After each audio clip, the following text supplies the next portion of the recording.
Welcome back to Purple Nerd Channel, where we geek out on all things Prince related. Today we are going to talk about the film 3 Chainz of Gold. And calling this a film in itself is controversial, as many people view this as simply a video collection, which their argument is pretty strong as it was advertised as a video collection.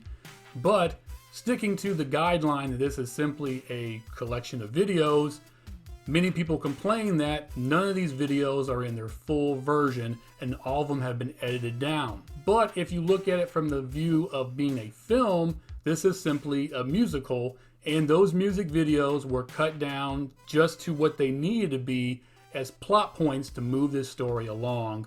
So therefore, again, it's simply a musical. Plus, you cannot say that anything about this film is edited, as this is a pretty vulgar film. There is a lot of foul language, and we get full frontal female nudity. But if you want to get simplistic about it, yes, this contains 11 music videos from the album with very small scenes in between the videos to connect everything together to make a story.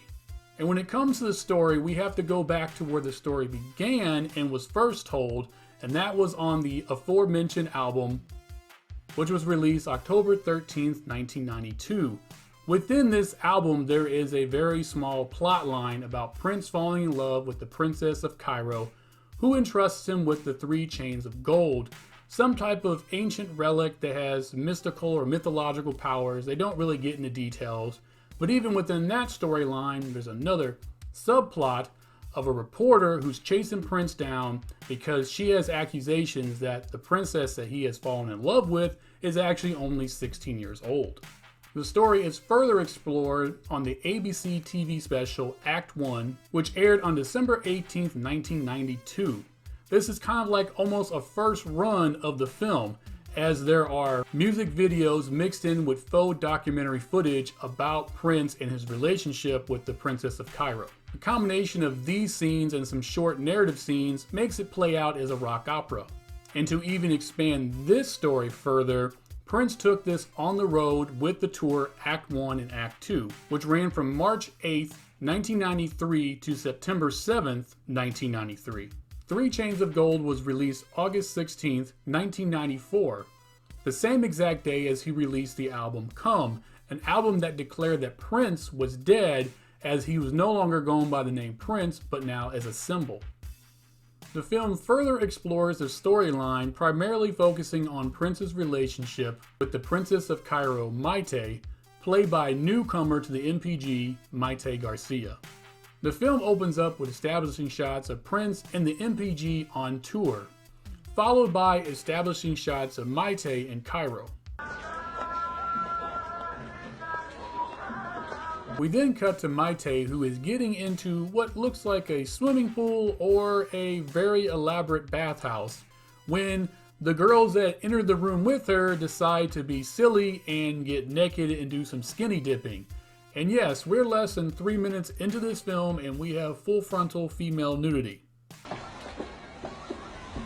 How's the water, Mayte? While they are all playing around in the pool / bathhouse, Mayte, come quick, it's your father. Princess Mayte's father is murdered by 7 men, and it's suggested that they did it to get the 3 Chainz of Turin, aka the 3 Chainz of Gold, a religious artifact with unknown powers.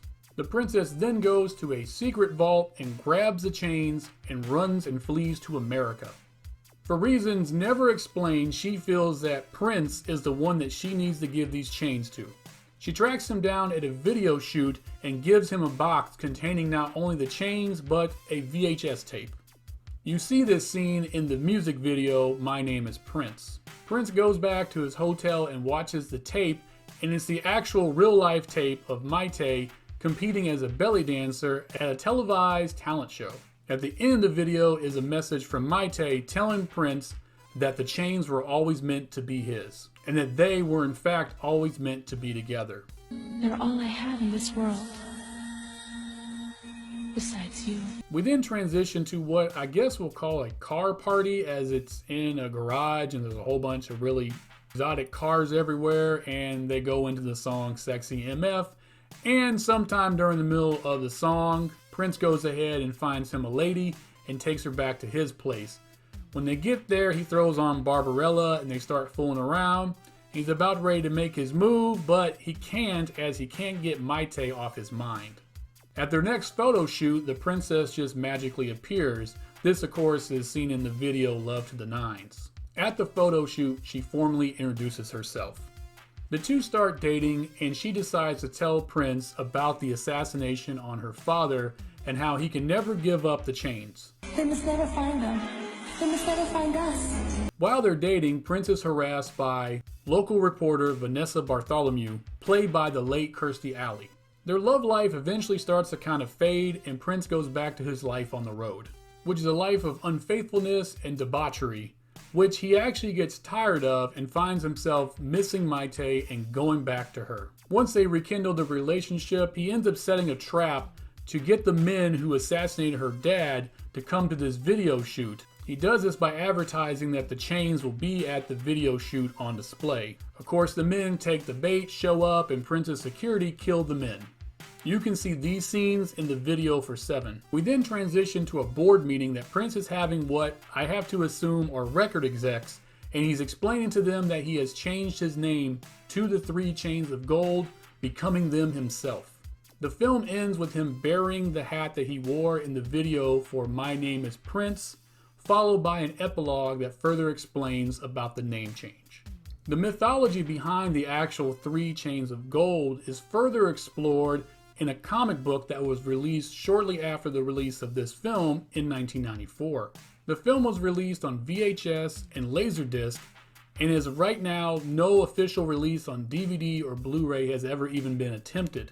It would be pretty awesome though to get a super deluxe version of the album, fully remastered, including all the singles, all the B-sides, and all the vault tracks, and also a Blu-ray fully restored version of this film, as well as the TV special Act 1. Thank you again for joining me on the channel. Please like and share this video as much as possible. And as always, please subscribe to the channel. I will see you on the next episode where I actually dive back in to the series I started this channel with, and that is the Princeology series. The series where I told Prince's life story through the release of his albums. And that is because I have been told in the comments that there were a couple albums that I kind of skimmed over and that I should take a deeper look into, and that's what I'm going to do on the next episode. And until the next episode, I wish you heaven.